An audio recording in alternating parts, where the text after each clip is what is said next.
Well, happy Wednesday, friends. All right, we are live, and I have such an interesting thing to share with you today. My hair's like a little bit wild here, but so I would be doing this over the next few sessions with you guys because I just think this is wild, and it's really got me thinking. And it was something that I saw. I think it was on Instagram, and basically this guy went into chat and was asking about, what makes us live longer, what makes us die faster, like how do we have happier, more fulfilling, longer lives. I think that was kind of the gist of it. And it came back with all of this stuff that takes years off of our life. Now, I'm going to preface that this is chat, so I'm not going to put a lot of validity into the actual years. Like, this isn't, I don't know where this, if this was backed by research, if it went in and it did research and it said like, yes, this is what the research has shown, or if it like how it came up with these stats. Regardless, super fascinating information that we all need to be aware of. And I think we can all agree the way we live as humans is changing drastically and very quickly, and without a lot of, I don't feel like there's a lot of pre-thought, pre-planning on what we're experiencing. And part of this, I really believe, is kind of leftover, hold on, get comfortable, leftover from the pandemic, because we changed how we lived so dramatically. When you're in isolation for that long, when you're disconnected from other humans, it affects you. We're seeing these with these kids, right? Like these kids who are coming out who have some sensory integration issues, and they have communication issues and eye contact issues and things like that. There's a new study that shows that Gen Z is actually the first generation that's dumber than its parents. And they're getting into the fact that it's because of social media and scrolling and what's happening to the brain with technology. We talked last week about the study that I was reading about, where when you write, what happens to your brain, like the physical act of writing and how it engages like 21 synapses is in your brain. But when you type, it's like 7. So think about how many years with all of these kids. Like when I went to school, we didn't take tests on computers. Like that is how old I am. I'm a Gen X. We still had to write out our papers. Like I remember my parents got me a word processor, and my senior year doing my senior or maybe my junior year doing a paper on a word processor. Like we didn't even have a computer. So typing wasn't the way it is, right? Millennials were really the first ones where everything was typing. And now within 2 generations, like things are changing. And I keep saying this, in our quest for advancement and technology, I actually think we're moving ourselves backwards. Our mental health is declining, our anxiety is declining, our health is, our physical health is declining. Our ability to communicate and to connect, people are starved with loneliness. Like I actually think we're like evolving backwards, right? And so the study I find very interesting. And so it said the first rule of longevity.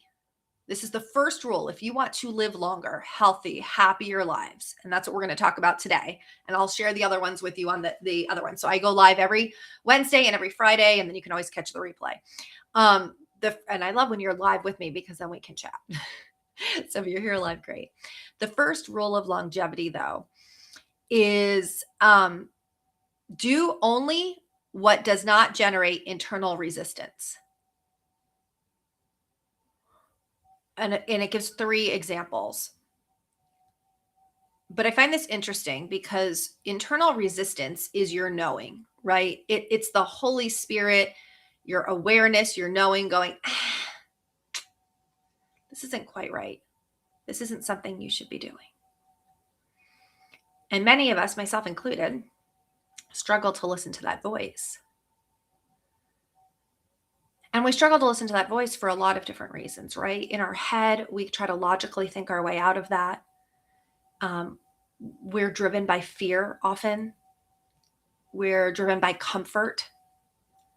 If our little voice is saying, step out, this isn't, even though this is comfortable, this isn't what's best for you.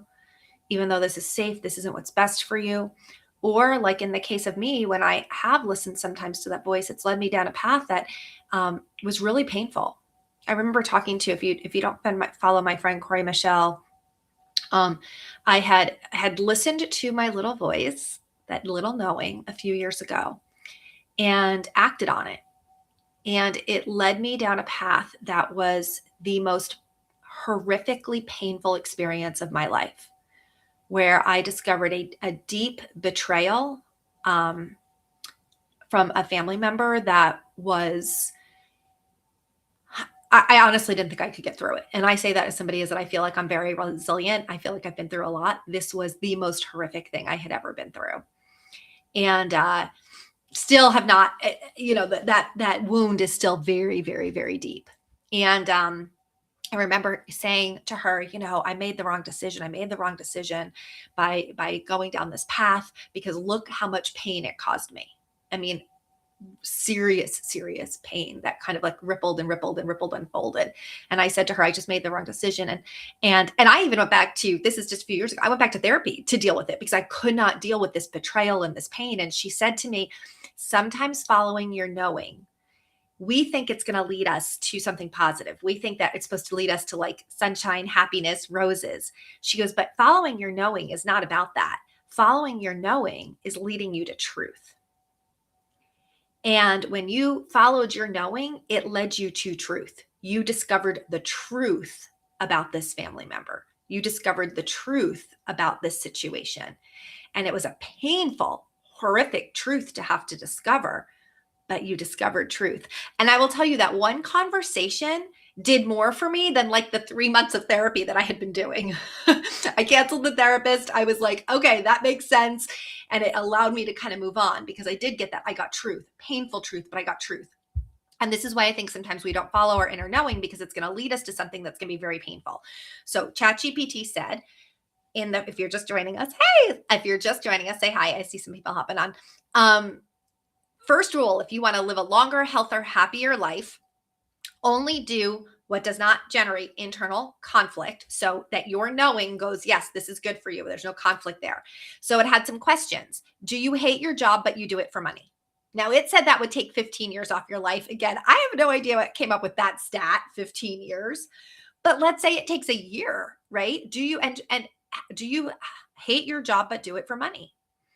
And, you know, Jack and I talk about this, because he's like, this idea that we should tell people to follow what they love is stupid.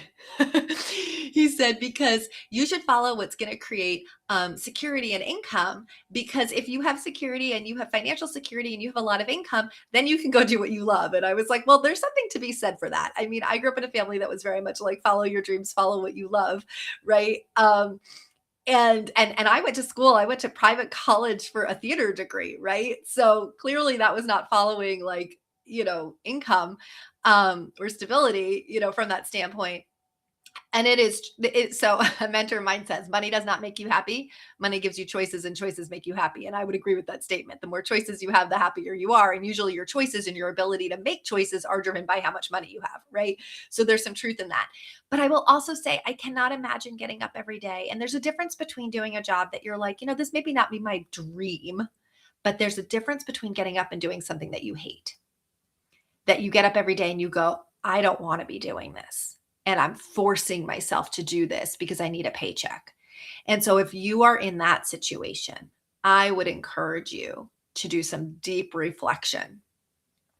What other choices do you have? And they may not be choices that you can take instantly, but what doors could open for you? What opportunities? Where could you shift into something different? What skills and talents do you have that might lead you to something else? And it may not be that, okay, my dream has always been to do this, and I took this job instead. And now I need to, I really want to do this dream, but doing this would mean I have to go back to school for 7 years, right? That may not be something that you want to do. Maybe it is, right? But maybe it's not. But maybe it doesn't need to be this thing. Maybe it could be something different that you could do, right? What other door could open for you? Where else could you move? Could you align? The other question, it says, do you live with someone you don't love out of fear of being alone? And that will take 10 years off your life.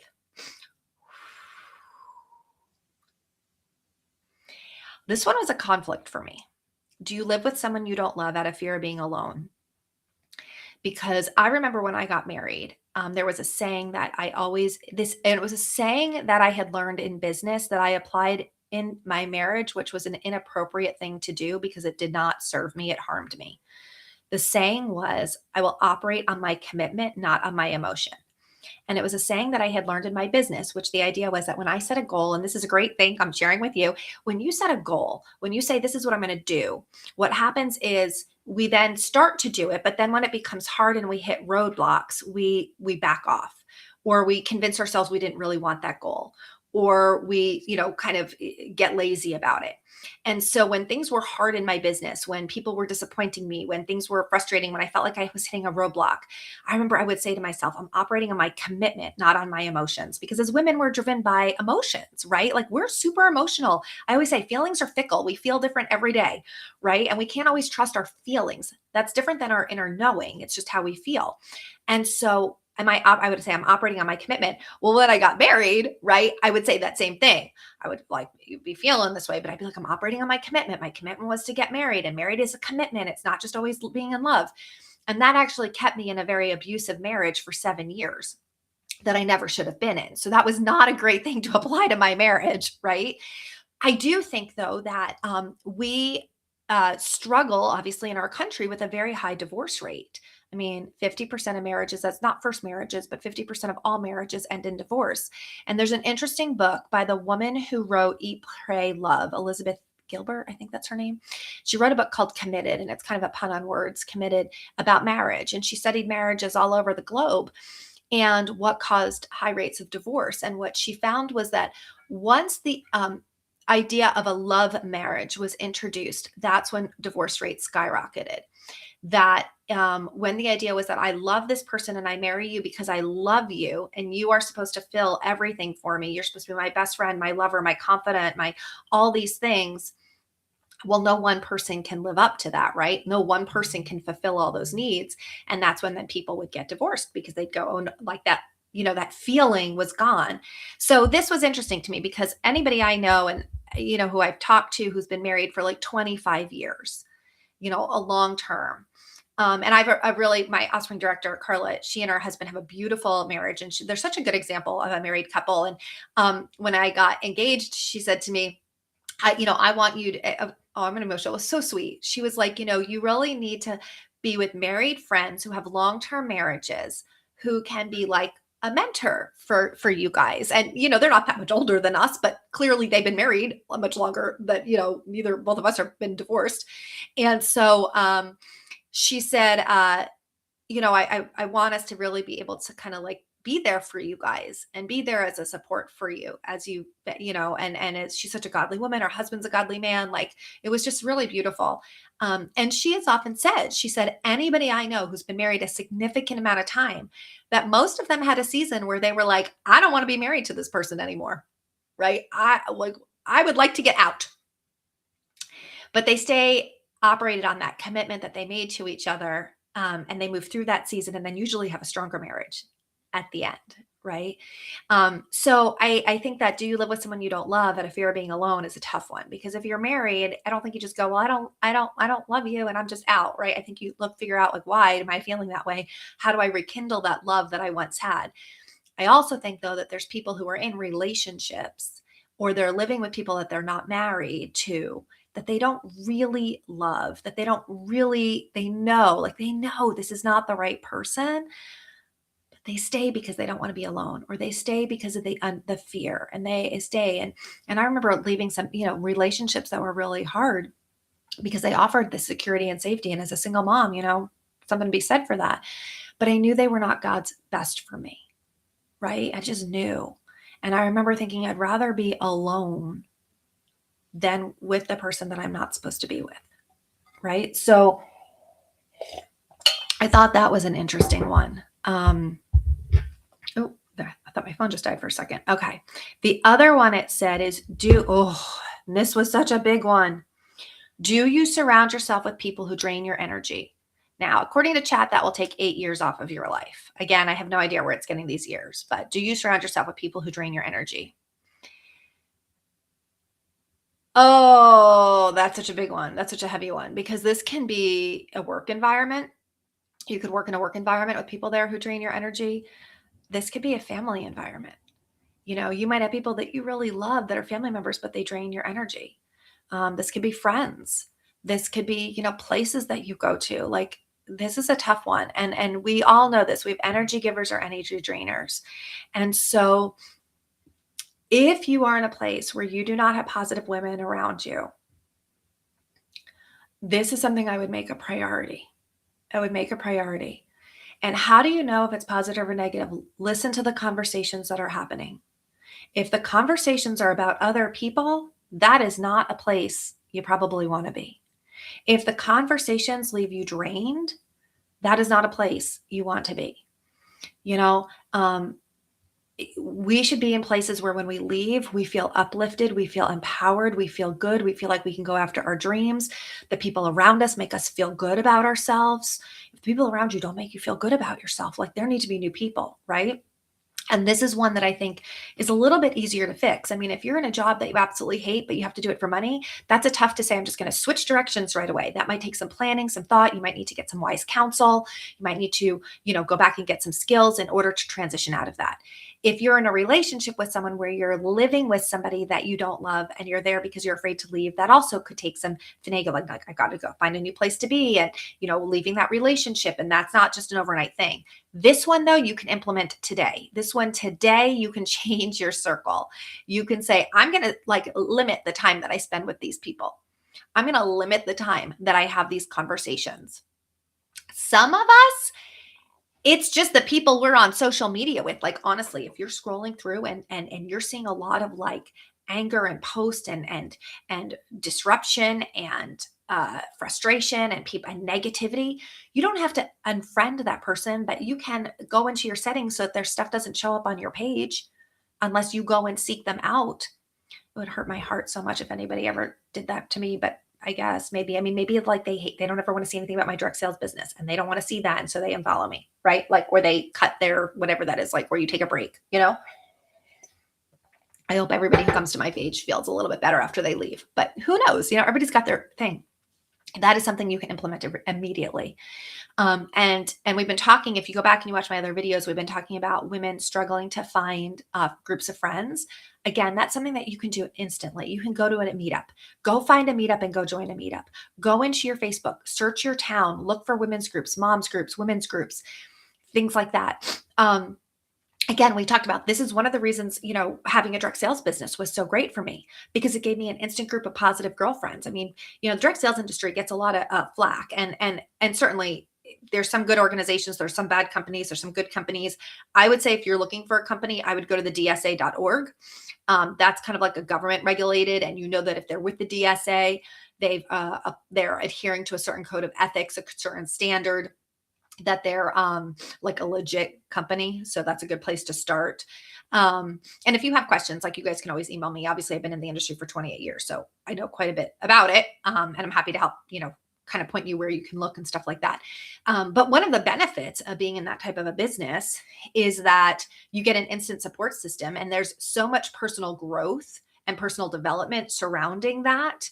That there's a lot of that unintended consequence is getting all of that personal growth and that personal development and that positive mindset and that positive community, right? Certainly there's toxic people in every profession, just like there are toxic teachers, there are toxic, law enforcement people, there are toxic priests, there are toxic people in direct sales, right? There are toxic people in every profession. So you do want to kind of get a vibe for who you'd be working with. I think that's important. But overall, the industry itself is one that's very positive and one that's very rooted in personal development.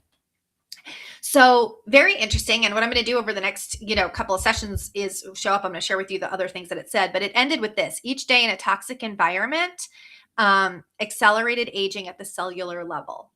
And so just that alone, I think that we can start to evaluate and say, what are the toxic environments that I'm in? What are the environments that my inner spirit is kind of saying, hey, this isn't the place for you. This isn't where you should be. This isn't serving you. This isn't allowing you to be your best, to be who you're truly called to be.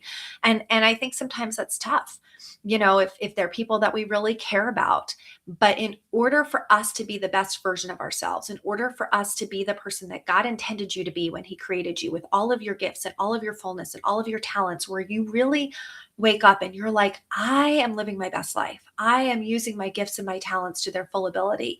I am feeling fulfilled and I am feeling at peace and I am filled with joy. And I know that I'm showing up and creating and giving and my life is full. Then we cannot be spending time in toxic environments that are taking our energy, that are destroying our dreams, that are making us question our worth, making us question our goals. Like we're constantly going to have to push against that. So I thought this was really interesting. And there's like, 7 or 8 different things. I'll tell you where I got it from. It was universe.mania.